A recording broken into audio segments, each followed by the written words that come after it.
Ողջույն սիրելի հեռուստադիտող, հայկական երկրորդի եթերում պրոֆակտն է։ Հայաստանի դեֆակտո վարչապետը մեկնեց Թուրքիա, ապագա կա, բայց ում համար եւ ինչպիսին է այդ ապագան Հայաստանի Հանրապետության համար։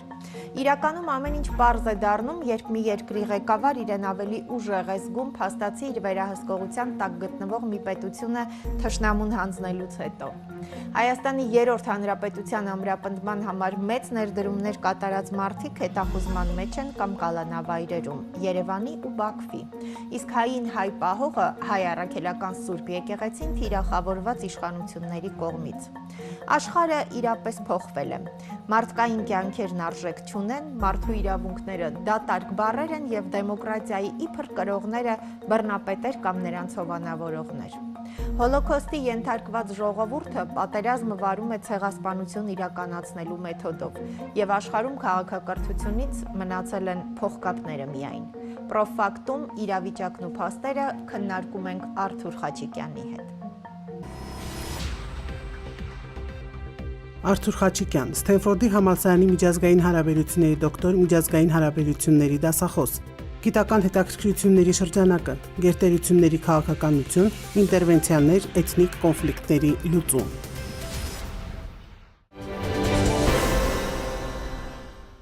Բարի երեկո, պարոն Խաչիկյան, շատ շնորհակալ եմ, որ ժամանակ գտաք, մեր տաղավարում եք։ Պարոն Խաչիկյան, այն պահին, երբ մենք սկսում ենք մեր տեսագրությունը, արդեն տեղեկատվություն տարածվեց, որ Հայաստանի Հանրապետության դեֆակտո վարչապետը մեկնել է Թուրքիա, առաջին պաշտոնական այցով, եւ արդեն դիմավորել է Թուրքիայի փոխարտգործնախարարը, այդ պաշտոնական արարողության կադրերն արդեն հայտնվեցին համացանցում։ Ինչ է սա, ինչ կարող ենք ակնկալել, շատ փորձագետներ որակում են սա որպես Հայաստանի երրորդ հանրապետության տապանակարը դնելու արարողություն։ Անցյալում, երբ այս հանդիպումները եղել են իրանց հետ, մենք տեսել ենք միայն մի բան, եւս մեկ զիջում, եւս մի բան կորցրել ենք, հետ ենք քաշվել, հետո հենց որ ժողովուրդը փորձել է բողոքել, այստեղ ուժ են կիրառել մարդկանց դեմ, այսինքն սա արտաքին հարթակներում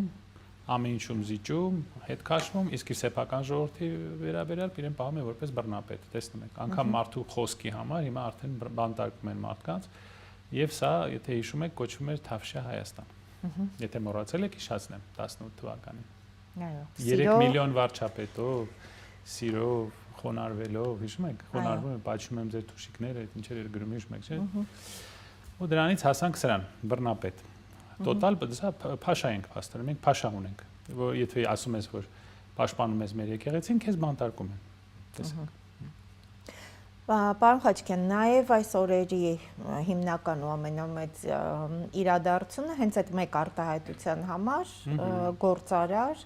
բարերար Հայաստանի Հանրապետության հիմնադրման օրվանից ամրապնդման ուղղված իր գործողություններով, մեծ ներդրումներով հայտնի Սամվել Կարապետյանի ձերբակալություններ, կալանավորումը արդեն, ըստ էության շատերը նշում են, որ սա ուղիղ ձեռնոց էր, որ նետված է Ռուսաստանին։ Որոշ չափով այո, այս խաղը նա անընդհատ խաղում է։ Չգիտեմ ինչ են ստանում անընդհատ փորձելով ինչ որ հակառուսական քայլեր հայտարարություններ անել, հետո ներողություն խնդրելով ընդունելով որ այդպիսի բան չի անի, կանի կամ չի անի։ Ես սա համեմատել եմ ինչ որ խելագար ամուսին եւ կին զույգի կյանքին, երբ որ անընդհատ կռվում են, բաժանվել չեն ուզում, խաղաղ ապրել չեն ուզում, ոչ մի կողմ, ոչ էլ մյուս կողմ։ Այսինքն շարունակում է, սա անհասկանալի է, շատ անհասկանալի արտաքին քաղաքականություն է։ Պարզ է, որ նա հետ կգա, էլի կասի, որ երբևիցե չենք ունեցել այսպիսի անկախ եւ սուվերեն Երևան, երևի Հայաստանից Երևանը կմնա, կասի, բայց մենք բայց իրանց այդ քարոզիչները, համ կառավարական քարոզիչները, համ հմեկ եւ ուրիշ կանալները, համ էլ արտասահմանից գրանտերով սնվող այդ Եվրոբեսեդկայի թիմը, նրանք անընդհատ նույն բանն են, չէ՞ ասում, Արցախը հանձնեցինք ինքնիշխան դարանք, Կիրանցը հանձնեցինք ինքնիշխան դարանք, հեսա Սյունիքն էլ կհանձնենք այդ Միջանցքը կտանք, բայց ինքնիշխան կդառնանք։ 300,000 ադրբեջանցի կգա Հայաստան չի լինի, բայց մենք ինքնիշխան կդառնանք, չգիտեմ, գուցե ինչ-որ Երևանի ինչ-որ թաղամասում կմնանք կամ Ալեքսանդրապոլ 2.0, ինչպես ասում են, կամ եթե մենք բոլորս այստեղից դուրս գանք, կամ մենք դառնանք Թուրքիայի մաս, էլ ինչ-որ բան կմտածեն, նրանց կողքը կանգնած է հզոր բանակ այդ գրանտակերների, որոնց մասին մենք խոսացել ենք, հիշում Այո։ եք 360 թե 370 լրագրող արտասահմանյան դոլարներով, եվրոներով այստեղ զբաղվում են քարոզչությամբ։ Ամեն ինչ կարդարացնեն։ Եվ մեր ժողովուրդն էլ դե մի կողմից համ մեղադրում ես, համ չես մեղադրում, որովհետև օրինակ երեք պարոն Կարապետյանի այդ ձերբակալությունից հետո մենք հավաքվել էինք դատարանի շենքի եւ շատ մարդիկ կային, մի քանի հազար հոգի եկել էր, բայց երեկոյան դուրս ես գալիս քաղաք, այնպիսի տպավորություն է, որ մենք Դուբայում ենք կամ Մոնտե Կարլոյում ենք, մարդիկ փողոցներում պարում էին։ Մի հատ ազատ սեղան չկար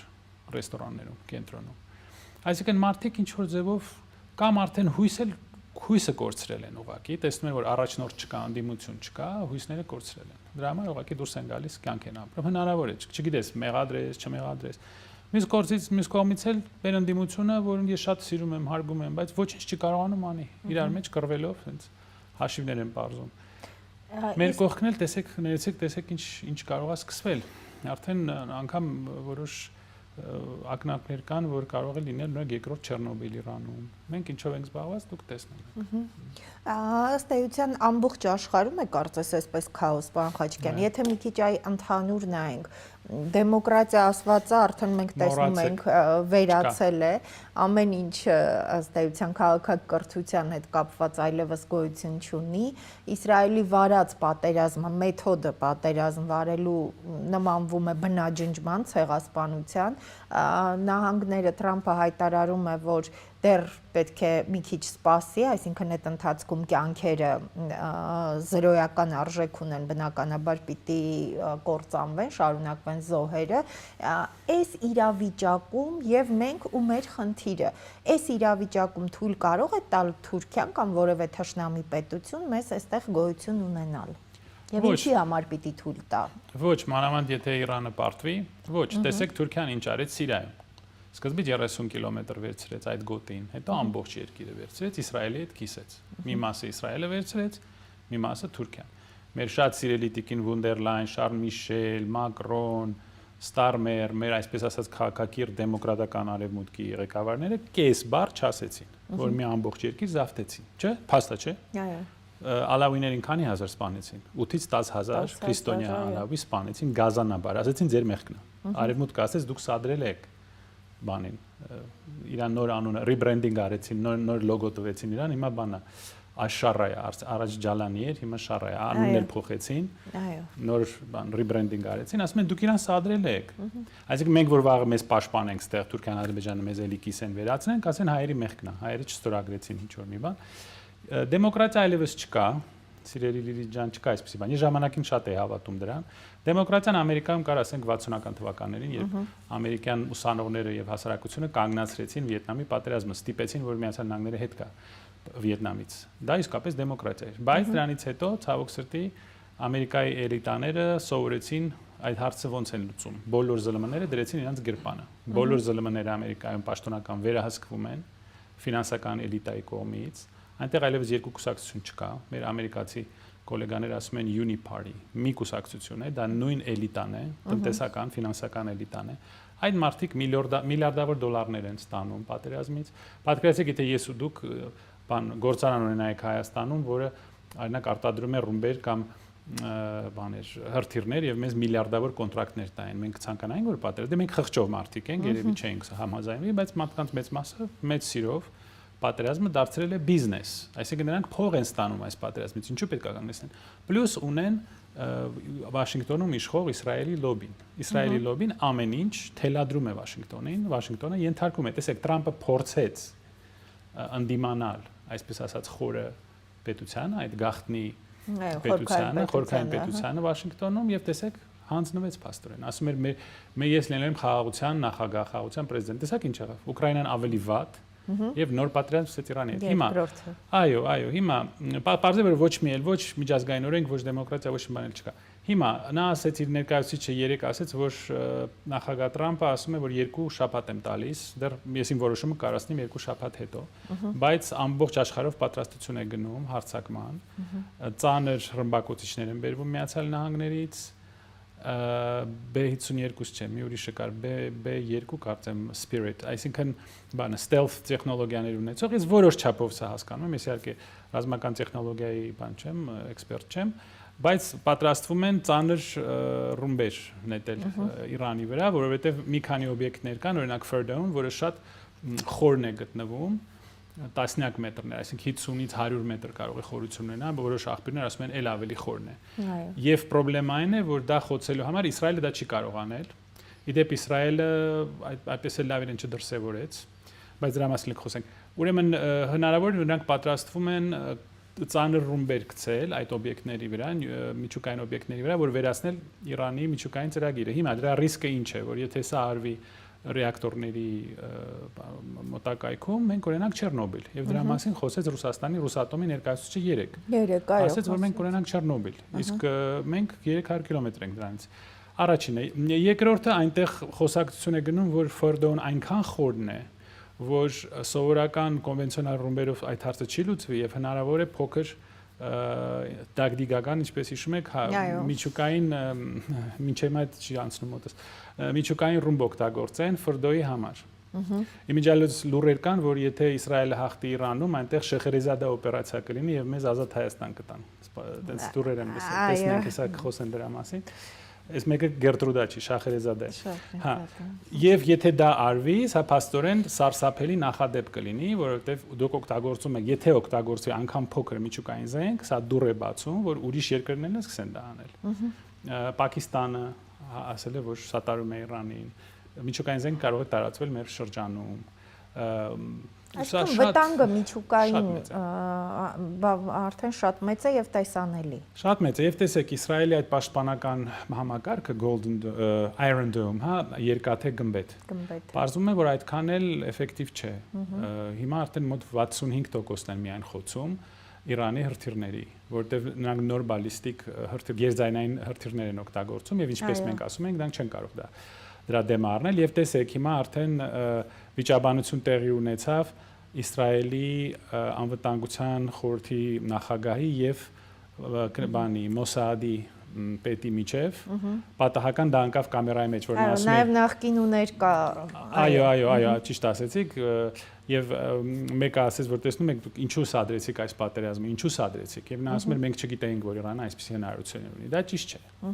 շատերն են ասում որ մի թերագնահատեք Իրանի հրթիռային հնարավորությունը ուրեմն ամփոփելով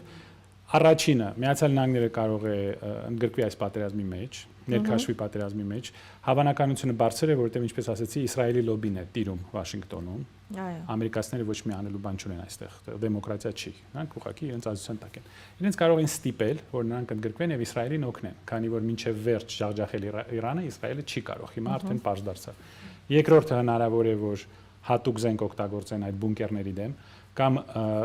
հատուկ ռումբեր կամ bunker buster, հենց բունկերների խոցելու համար, բայց դա էլ կարող է բավարար չլինի։ Երրորդը, եթե նրանք խելագար, իսկապես խելագար լինեն, իսկ այնտեղ որոշ խանգարված մարդիկ կան, մեզանից այդքան հեռու չեն, էլի, այնտեղ բանը կա, Lindsey Graham-ը կա, դա ծերուկ, մի հատ ծերուկ է 70 տարեկան, իրան պահում է 5 տարեկան երեխայի պես։ Վազվզում է, ասում է, ինչ լավ է, խաղը սկսվեց, մենք հարձակվեցինք։ Այդ մարդը միայն մի բան գիտի, պատերազմ այնտեղ կա, պատերազմի կուսակցություն։ Եթե նրանք խելագարություն կատարեն եւ ներխուժեն Իրան, փորձեն փոխել ռեժիմը, ինչպես արեցին 2003 թվականին Իրաքում, 90-ական թվականին նույն ռեժիմը որոշ չափով փոխեցին նաեւ Յուգոսլավիայում, դա արդեն կարող է տանել քաղաքացիական պատերազմի, Իրանի մասնատման, ռեժիմի փոփոխության։ Այնտեղ կան տարբեր էթնիկ խմբեր, գիտեք, ազերիներ, քուրդեր, արաբներ, պարսիկներ, բելուշներ եւ ուրիշներ։ Նրանք կարող են հրահարել ինչ-որ ներքին բախումներ, այսինքն անել այն ինչ-որ արեցին Իրաքում 2003 թվականին։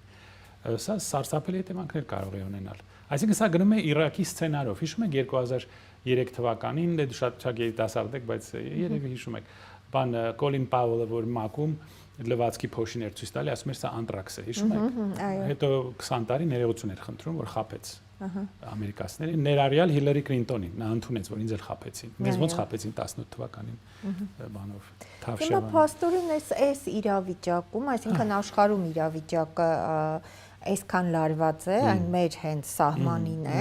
Աշխարհում ոչ մեկը մեր ժամանակը չունի, ըստ էության, այսպես փոքր։ Ու ինչ է կատարվում ներսում։ Մենք չենք կարողանում հավաքվել եւ հնարավոր է արդյոք այս դեպքում, եթե ասում ենք ընդդիմություն կամ պայմանական, հա, ազգային որոշակի ուժեր կարողանան իրենք իրավիճակ փոխել ներսում, պարոն Խաչիկյան, այդպիսի փորձ կա միջազգային, հա, իրավունքի, միջազգային այս քաղաքագիտության մեջ։ Ես չեմ կարծում, որ կարող եմ հիշել, որ ինչ որ փոքրիկ հանրապետություն գտնվի այսպիսի վտանգի առջև եւ նախ ունենա այսպիսի ղեկավարություն, ակնհայտ հոգեկան շեղումներ ունեցող, ոչ կոմպետենտ եւ հիմա էլ արդեն բռնապետ, պաշտոնապես բռնապետ ղեկավարություն, որը Facebook-ի վրա գրառումներ է անում, որը տապալեց ամեն ինչ, մեր արտաքին քաղաքականությունը ուղղակի չկա, չենք տեսնում դա ինչ է։ Մենք ունենք ընդդիմություն, ես շատ հարգում եմ, շատ սիրում եմ, բայց որը չի կարողանում հարցը լուծել եւ չի ուզում հեռանա։ Վերջի անգամ բոլորս դուրս եկանք փողոց, պլան չունեցան, ինչպես բոլորս խնդրում էինք, ամբողջ Հայաստանով ոտով մարդիկ ման են գալիս հասնում են Երևան, որ լսեն, որ մենք իրենց տալիս ենք մի ժամ, հետո 15 րոպե, դա էր պլանը։ Ես ուղղակի շատ մեծ հարգանքով եմ վերաբերում այդ ղեկավարին, այդ շարժման, բայց երևի խորհուրդ տվողներ կային, որոնք այսպեսի խորհուրդ տվեցին, որ 15 րոպե։ Ես ուղղակի խոսալ չեմ ուզում դրա մասին։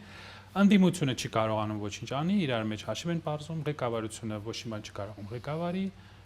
բան ազգային ժողովում էր, ազգային բեսեդկայում ինչ որ աղոթում են, միմյանց վիրավորում են, քֆուր են դնում, սա դարավ, գներեցեք քուչի բազար։ Իսկ մենք ունենք շատ կոնկրետ վտանգներ։ Եթե Իրանը պարտվի, եթե այնտեղ Աստված չտա, ինչ որ բախումներ սկսվեն երկրի ներսում, Թուրքիան, Ադրբեջանը կամ կպահանջեն, որ մենք ամեն ինչ տանք, կամ վերցնելու են ուժով։ Ոչ ոք չի կարողանալու խառնվել այստեղ։ Բայց պարոն Խաչիկյան, այն մենք հիմա պաշտոնական առաջին այցն է։ Ինչու պիտի ուժով վերցնեն։ Ինչն է հրաժարվում Հայաստանի իշխանությունը, որ պայմանին է դեմ կանգնում։ Նա ամեն ինչ կստորագրի, ըստ իր սովորության կխափի, մենք երբեք չենք իմանա նա ինչ է ստորագրել։ Հիշում եք այն Պրագայում որ ստորագրեց, մի քանի շաբաթ անցավ նոր ասեց։ Հիշում եք որ ասում էր մենք ձեր հետ կքննարկենք ամեն ինչ, այս հրապարակում, դա էլ էր սուտ։ Կգնա ինչ որ բան կստորագրի, հետո մեզ կամաց կսկսեն սովորացնել, որ մենք սովորենք դրան։ Ես համոզված եմ, որ զիջումներ կլինեն եւ Միջանցքի հարցով, եւ ադրբեջանցիների վերադարձի հարցով, որտեղ Ադրբեջանը դա անընդհատ կրկնում է։ Իսկ Ադրբեջանի վերադարձը, Սյունիք եւ Միջանցքի բացումը նշանակում է, որ մենք այլևս այստեղ չկանք։ Լիլիթ ջան, ես ու դուք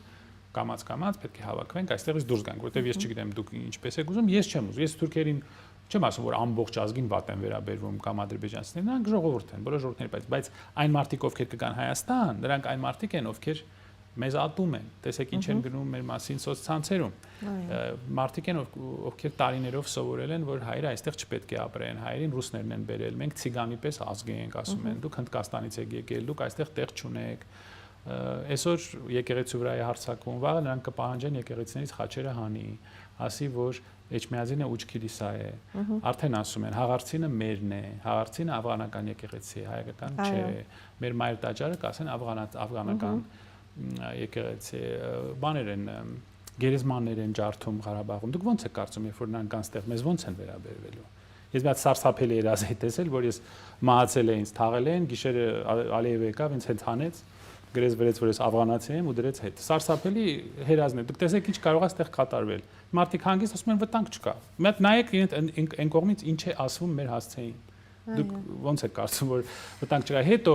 փախստականների վտանգ, որ փախստականները արդեն կամաց սկսում են գալ Իրանից։ Եթե այնտեղ լայնածավալ պատերազմ սկսվի, արդեն սա շատ լայնածավալ է, եթե ասենք ցամաքային ուժեր օգտագործվեն, Աստված չտա, արդեն մեծ պրոբլեմ կլինի հենց փախստականներին, պետք է մենք պատրաստվենք փախստականներին ընդունենք։ Պետք է հետևենք բանի միջուկային իրադրությանը, ինչ է լինելու այդ ռեակտորների։ Բուշերը առայժմ չեն ռմբակոծել, որքանով ես հասկանում եմ, եւ ռուս մասնագետները մնացել են, որքանով ես հասկանում եմ, մնացել են այդ ստանցիայում, այսինքն չեն ռմբակոծի, քանի ռուսները այնտեղ են, բայց որոշ ուրիշ օբյեկտներ ռմբակոծել են, Նատանզը ռմբակոծել են, եւ այնտեղ արտահոսք եղել է միջուկային, Աքարը 3 ռմբակոծել են, մի քանի միջուկային օբյեկտներ արդեն ռմբակոծվել են։ Մենք պետք է պատրաստ լինենք դրան, մեր անվտանգությունը ապահովենք, մեր դիրքերը ամրապնդենք, պատրաստվենք, որ կարող լինել փախստականներ։ Շատ եւ շատ հարցեր կա, մենք զբաղված ենք Facebook-ի գրառումներով, լեզվակռվով, եւ ուտել խմելով ամեն երեկոյան։ Ես չեմ հասկանում սա։ Պարոն Խաչիկյան, այս դեպքում եկեղեցու դեմ այսպես հստակ քայլերով արդեն նույնիսկ բոլոր սահմանները, նույնիսկ ուղակի շփման, քաղաքավարության բոլոր սահմաններն անցնող այս գրառումները եւ այս արճակատումը ու այս լայնածավալ, հա, այդ թափը հավաքում է ինչի պիտի բերեն եւ այս դեպքում արդյոք եկեղեցին ստիպված պիտի լինի ներքաշվել որպես ազգայինը պահելու կողմ։ Դրանք ակնհայտ է, որ սա Ադրբեջանի, Թուրքիայի հրահանգն է կոտրել մեր եկեղեցին, որ որևէ ձևով մենք այլևս չկարողանանք ընդդիմանալ, որևէ ինստիտուտ չմնա, որը կարողանա դիմադրել այս դիվերսանտներին։ Սրանք փաստորեն սա դիվերսիա էր, սա դիվերսանտների խումբ էր, որ ուղարկվեց Հայաստան հեղաշրջում կատարելու եւ մեզ Թուրքիային ենթարկելու, Ադրբեջանը ենթարկելու համար։ Վերջի ինստիտուտը, որ մնացել է, դա եկեղեցին է, դա էլ է ուզում կոտրել։ Եթե այսպիսի լկտի բաներ են, տեսակ ինչ բառեր էր գրված Facebook-ում։ Լիլի ջան, դուք որևէ երկրում, ներառյալ Աֆրիկան, Էկվատորիալ Աֆրիկան կամ Կուկի կղզիները, որևէ երկրում կամ Բորնեոյի նահանգապետը այսպիսի բառեր օգտագործել է պետական գործիչ, երկրի ներկայացուցիչ, չեմ ասում վարչապետ։ Գոնե պետական գործիչ այսպիսի բառեր եկեղեցականի մասին գրել է Facebook-ում։ Այսինքն սա հրահանգ է։ Նրանք ուզում են վաղը եթե ասենք այսօր անմեղ մարդուն բանտարկում են, որովհետև նա ասել է ես սատարում եմ մեր եկեղեցուն։ Վաղ եթե նա օրինակ ուզենա եկեղեցականի ձերբակալի, մարդիկ դուրս գան փողոց, էլի այդ կարմիր բերետներին բերի, բաներ, ռայոններից ոստիկաններին բերի, իրանց աշխատավարձները էլի փող տապարցածնի, որ իրանք ժողովրդին ծեծեն էլի։ Սա բան է, դեմոկրատիա է։ Իդեպ մեր շատ սիրելի քաղաքակիրթ ֆրանսիացի, գերմանացի, իտալացի, անգլացի, ամերիկացի այդ բոլոր դիվանագետները, որ Երևանում գտնվում են, այդ բոլոր հասարակական կազմակերպությունները, որոնք 100 միլիոնավոր դոլարներ են ստացել, որպեսզի դեմոկրատիան պաշտպանել։ Իրանցից ձեն լսվում, հա, դուք լրագրող եք, դուք կիմանաք։ Ինչ որ բան ասում են, որ այսպես չի կարելի վարվել եկեղեցու հետ, ընդդիմության հետ։ Ոչ, որևէ բառ չկա։ Այսինքն չկա դեմոկրատիա, աշխարհում չկա արդեն տեսանելի։ Դեմոկրատիայի թույլ տեղը գտնվեց։ Դեմոկրատիայի թույլ տեղը այն է, որ շատ հեշտ է ձևավորել մի քանի խումբ, լոբիստական խումբ, որը օգտագործելով փողը կարող է կաշառել դեմոկրատական ինստիտուտները։ Եվ դա ըստ մեր բոլոր ամերիկյան ընկերների, բոլոր ամերիկյան գործընկերների դա արդեն տեղի ունեցել է Միացյալ Նահանգներում։ Նրանք բացեբաց ասում են, Դագ Մակգրեգորը ասում է, ամերիկյան դեմոկրատիան դուրս եկավ սուտ, fake։ Ամերիկայում չկա դեմոկրատիա, որովհետև այս բոլոր որոշումները կատարվում են փող տվողների, դոնորների ճնշման տակ։ Նրանք փողով ընտրում են պրեզիդենտին, հետո այդ պրեզիդենտը կատարում է իրենց ասածը։ Ոչ մի դեմոկրատիա չկա, պարզվեց։ Իմ համար շատ ցավալի է, ժամանակին շատ միամիտ է, հավատում եմ, որ դեմոկրատիա կա։ Ու մեր բոլոր այդ դեմոկրատական հասարակական կազմակերպությունները, մեր բոլոր ազատ մամուլ սիրող այդ բոլոր հարթակները, Radio Liberty, CivilNet, AM1, այդ բոլոր այդ թիթիզատ անունները մտածած մարդիկ, որոնք տասնյակ միլիոնավոր դոլարներ էին ստանում։ Մի ձեն հանում են, որ այսպես վերաբերում են մեր եկեղեցուն։ Բանտարկում են մարդուն միայն նրա համար, որ նա ասում է ես սատարում եմ մեր եկեղեցուն։ Ոչ մի կոչեր նա չի արել, ոչ մի կոչեր։ Եղաշրջում։ Մի ձեն լսվում է իրանցից։ Ոչ, որտեվ սա դեմոկրատիա չի, սա փող է։ Սա ոչ թե դեմոկրատիա, այլ փողոկրատիա է։ Հասարակություն ասվածն էլ Հայաստանում է վերացել ըստ էության։ Այո, սա փաստորեն արևմտյան ագենտները կնքեցին, այո։ Այո, քաղաքասարակություն։ Այս քաղաքասարակությունը դիվերսանտների հասարակությունն է, որոնք դոլարները եւ եվրոները ծամելով ուղղակի ներկայացնում են երրորդ ուժերի շահերը Հայաստանում։ Եվ տեսնելով թե ինչպես են ծեծում մարդկանց, բանտարկում մարդկանց, ինչպես է բռնապետություն հաստատվում Հայաստանում, ոչ մի ձեն չեն հանում։ Սա էլ ձեր դեմոկրատական մամուլը։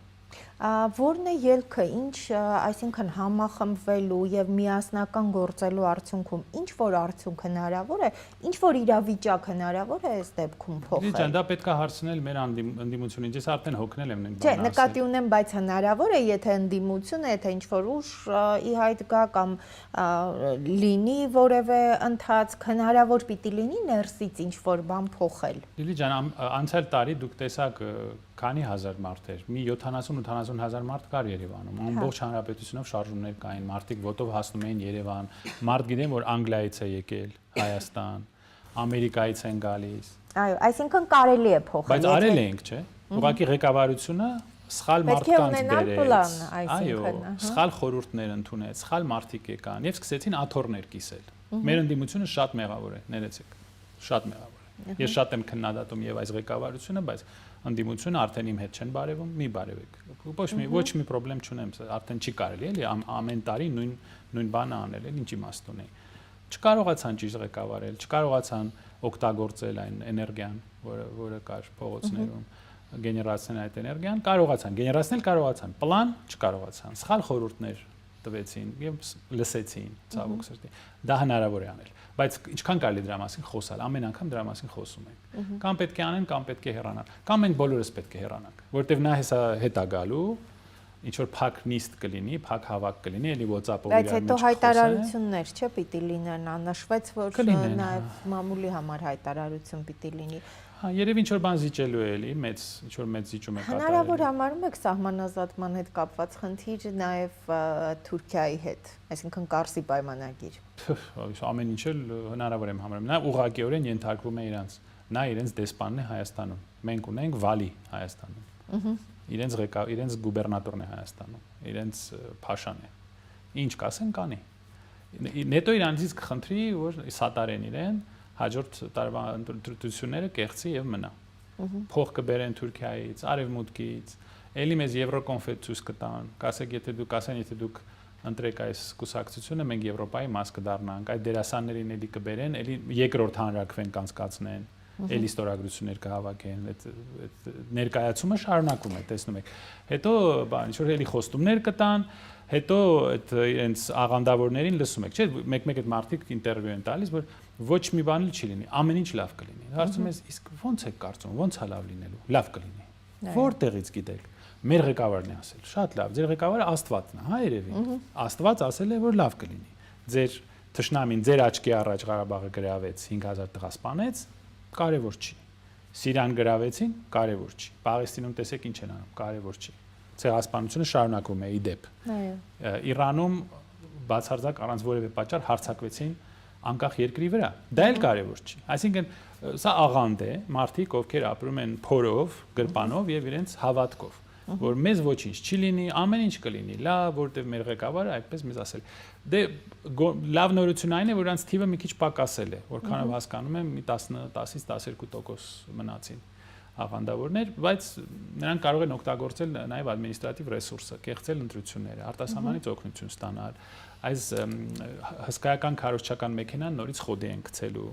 փողեր են, էլի տեսակ վերջերս 5.5 միլիոն դոլար ստացան, տեսակ, եվրո, 5.5 միլիոն եվրո էլի Եվրոպայից ստացան,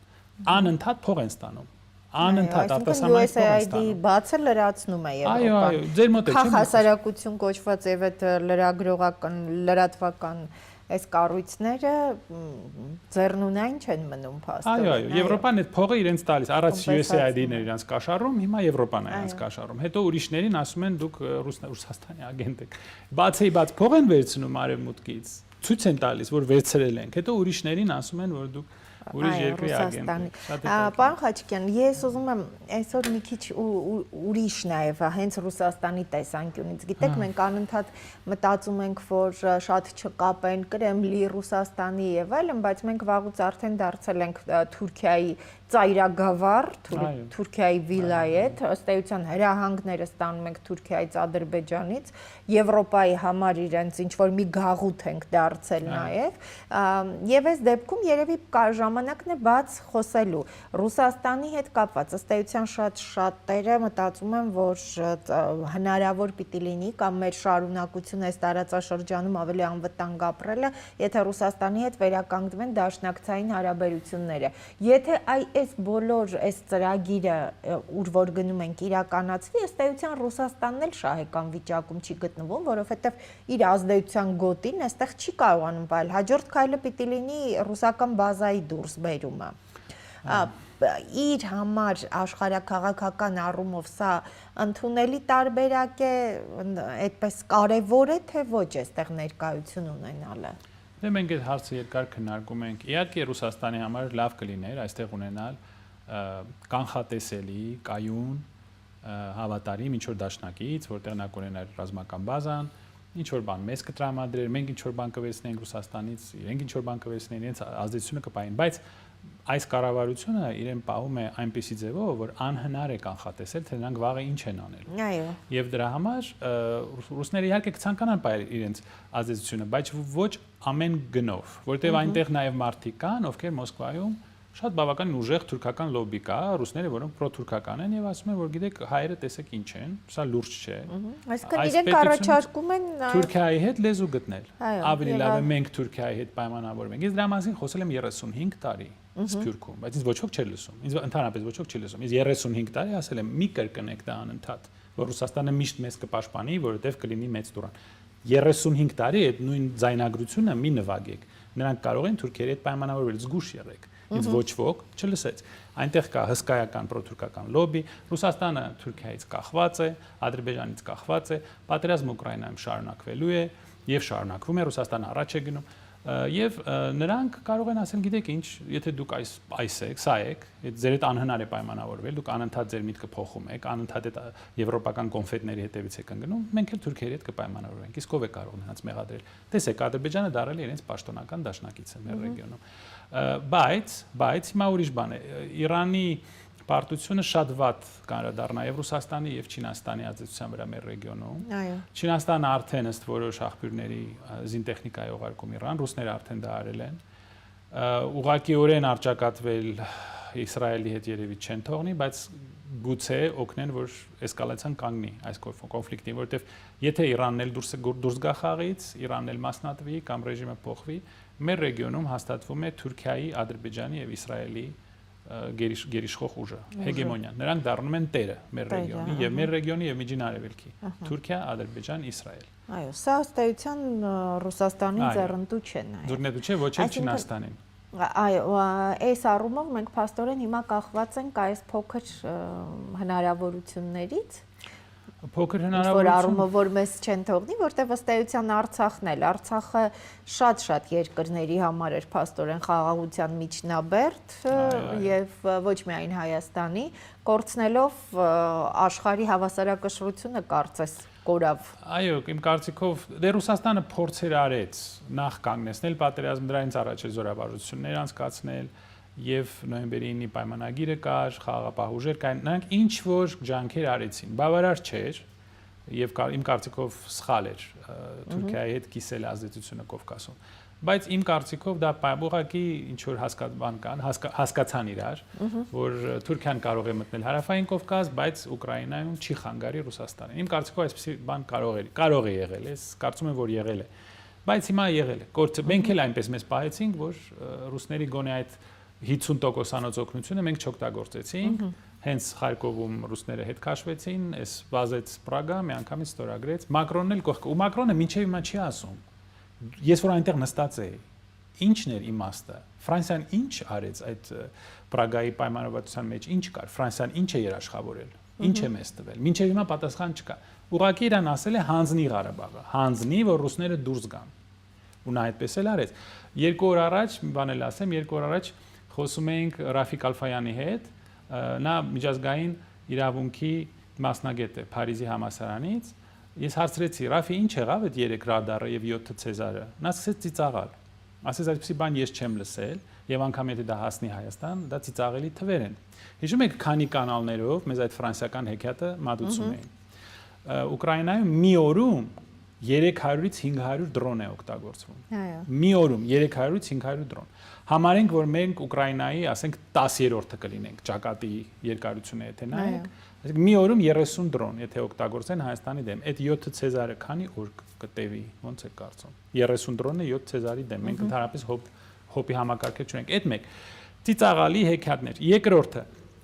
որտեղ է գնում ընդհանրապես աշխարհը։ Եթե այսպես շարունակվի, սա փաստորեն արդեն համաշխարհային պատերազմ է, միայն մի բան է պակասում, որ Չինաստանը մասնակցի ուղղակիորեն մեր բայց արճակատմանը։ Արդեն ունենք Ուկրաինան, խոշորագույն կոնֆլիկտ, առաջի համաշխարհային պատերազմի հետ համեմատելի թվեր են, 1 միլիոնից անցել է, սա կատակ չի, սա բան Վիետնամ չի, հսկայական թվեր են, եթե ամերիկյան կորուստներին նայեք, 1 միլիոնից անցել է։ Ուկրաինան կա, Միջին Արևելքը կա, 2 ռեգիոն, որտեղ կարող են ընդգրկվել գերտերությունները։ Մնացել ամենակ, որ Չինաստանը մեր ձնա Ռուսաստանի հետ ավելի սերտ դաշինք կնքի, եւ մենք ունենք կլասիկ Համաշխարհային երրորդ պատերազմ։ Երրորդ պատերազմ։ Եվ այս համաշխարհային երրորդ պատերազմի շեմին միակ բանը, որ մենք անում ենք, փակում ենք Տաշիր պիցայի այդ կետերը։ Դրա համար են ասում պիցայագիր։ Այո, պիցայակերները երևի ավելացել են, դրա համար Տաշիր պիցայի այդ կետերը փակում են, փաստորեն այստեղից սկսում ենք, այսինքն պայքարում ենք։ Մեր պայքարը մեր ժողովրդի դեմ է, մարդկանց, ովքեր այդտեղ աշխատում են, որովհետև հազիվ թե հիմնադրի բիզնես անհաջողության բերի Տաշիր պիցայի կետերի փակումը, չէ՞։ Այո, մենք պատերազմ ենք վարում մեր ժողովրդի դեմ, ինչպես դուք ասեցիք։ Ոչ թե մեր արտաքին թշնամիների դեմ, այլ մեր ժողովրդի դեմ։ Մենք դառնում ենք բռնապետություն, սա փաստորեն Թուրքիայի, Ադրբեջանի կողմից ուղարկված խումբ էր, որի նպատակն էր Հայաստանը ջախջախել, կոտրել, հանձնել Արցախը, մեր հանրապետությունը կազմալուծել, եւ նրանք շարունակում են դա անել։ Ասեցի, հաջորդ քայլը Զանգեզուրի միջանցք, ադրբեջանցիների վերադարձ, զինանշան փոխելը, սահմանադրություն փոխելը, եւ մենք դառնում ենք այդ նախապայմանները, որոնց մասին անընդհատ տարիներով խոսվում է եւ գիտենք։ Հետո մենք դառնալու ենք ուղղակի բենզինի կայան թուրք եւ ադրբեջանցի վարորդների համար, որոնք մեր տարածքով աչուձախ են գնալու, մենք էլ իրենց բենզին ենք վաճառելու, ուտացնելու ենք եւ տանելու ենք կլուբեր շաբաթ-կիրակի։ Դա է լինելու Հայաստանի ապագան, բայց մեր հասարակության մի մասը դեմ չի։ Օրինակ այսօր երեկոյան դուք տեսեք Երևանում ինչ է լինելու, ինչ խնջույքներ են լինելու։ Այնպիսի տպավորություն է, որ այս մարդիկ ապրում են լուսնի վրա, չեն հասկանում իրանց կողքը ինչա կատարում։ Կամ ուղղակի ասել եմ, գուցե ճիշտ չի իրենց մեղադրել, որովհետև նրանք հույս չեն տեսնում, ղեկավար չեն տեսնում։ Չեն տեսնում ինչպես կարող են, իրենց դերակատարությունը չեն տեսնում, պետք է յուրաքանչյուրին տալ այդ իր բաժին մասնակցության իրավունքը։ Շնորհակալ եմ շատ, պարոն Խաչիկյան։ Սիրելի հեռուստադիտող, հայկական երկրորդի եթերում Պրոֆակտն է, իրականում մեր տեսագրության պահին, ինչպես նշեցինք, արդեն Հայաստանի Հանրապետության վարչապետը Թուրքիայում է, փորձագետները, մասնագետները նշում են, որ իրականում դրական որևէ բանակընկալիք չի կարելի ունենալ, հատկապես վերջին գրառումները հաշվի առնելով, որ Արցախը հանձնելուց հետո փաստորեն Հայաստանի վարչապետը շատ ավելի լիարժեք իրեն զգաց անկախ պետության վարչապետ, ըստ էության թիրախում պատերազմի նման ճակատամարտ է մղվում Մայր եկեղեցու, հայ առաքելական Սուրբ եկեղեցու դեմ, այստեղ իրականում պետք է նաև հասկանալ ինչ կարող է անել մեզանից յուրաքանչյուրը, բայց դրա հետ միասին պետք է նաև պատրաստ լինել որևէ քայլ անելու, որովհետև կա տպավորություն է, որ երկու դեպքում էլ ինչ որ բանի պիտի պատրաստ լինենք, կամ պիտի պատրաստ լինենք հետևել իրավիճակին ու փորձել փրկել հայրենիքը մեզ, մեր տեսակը, մեր երեխաներին, կամ պետք է պատրաստ լինել, եթե այստեղ ենք ապրում, այն առումով, որ գնել նամազի այդ գորգիկները, դրա համար էլ է ժամանակ պետք։ Շնորհակալ եմ, որ հետևում եք մեզ։